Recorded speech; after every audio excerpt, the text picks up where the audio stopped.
યાત્રાધામ અંબાજી મંદિરની આધુનિક ટેકનોલોજીથી હવે સાફ સફાઈ કરવામાં આવશે। છેલ્લા 50 વર્ષથી સંગેમરમર ઉપર સમય સાથે ધૂળ અને વરસાદ તેમજ વાવાઝોડાને કારણે મંદિરનો માર્બલ પીળો અને કાળા ડાઘવાળો થઈ ગયો છે। ત્યારે વડોદરાના માઈ ભક્તે મંદિરમાં સંગેમરમરની ચમક ફરી લાવવા માટે મંદિર ટ્રસ્ટ સાથે ચર્ચા કરી। Power wash, steam wash treatment સાથે મંદિરની ચમક ફરી લેવાશે। અંદાજિત આ સફાઈ પાછળ 1 કરોડ રૂપિયાથી વધુનો ખર્ચ થશે, પરંતુ બરોડા ઇકો ફેસિલિટી મેનેજમેન્ટ કંપનીના ચેરપર્સન રાહુલ શર્માએ નિઃશુલ્ક કામગીરી કરી આપવાની ખાતરી આપી છે અને ખાતરી આપતા જ મંદિર ટ્રસ્ટ તરફથી સાફ સફાઈની મંજૂરી મળી ગઈ।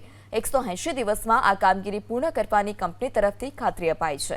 આ કામગીરી 3 તબક્કામાં પૂર્ણ કરવામાં આવશે। અંબાજી મંદિરમાં જીર્ણોદ્ધારને 50 વર્ષ થવા જઈ રહ્યા છે। કંપની તરફથી દાવો કરાયો કે આ સફાઈની અસર 1 થી 1.5 વર્ષ રહેશે। આટલું જ નહીં, ત્યારબાદ પણ ફરીથી સફાઈ કરવાની ખાતરી આપી છે।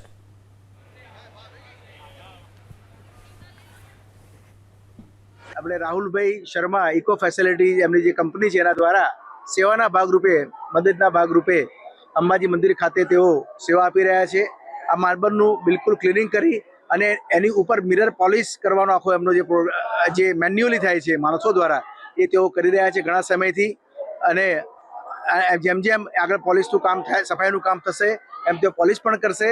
તેઓ અહીંયા મંદિર ટ્રસ્ટ ખાતે તેઓ સેવાના ભાગરૂપે કામ કરે છે। કોઈ જાતનું વેતન કે મહેનતાણું પણ એમની ટીમ લેતી નથી। કે જે પથ્થર છે, જે ઘણા વાતાવરણના ભેજના અને બધા ડસ્ટના કારણે જે માર્બલની ચમક છે પીળી થઈ ગઈ છે, તો એને એ ભાગરૂપે અમે એક કૌશિક સાહેબના ગાઈડન્સ મુજબ અને એમની ટીમના સાથ સહકાર સાથે અમે એક સેવા ભાગરૂપે આખા મંદિરના જે આઉટસાઇડના માર્બલ છે એને ઘસાઈ પહેલાં કરશું અને પછી સફાઈ થશે અને પછી એને મિરર પોલિશ થશે, તો જેથી લોંગ ટાઈમ આવનારા વર્ષો સુધી મંદિરની જે બહારની જે સુંદરતા, જે ભવ્યતા છે એ જળવાઈ રહે।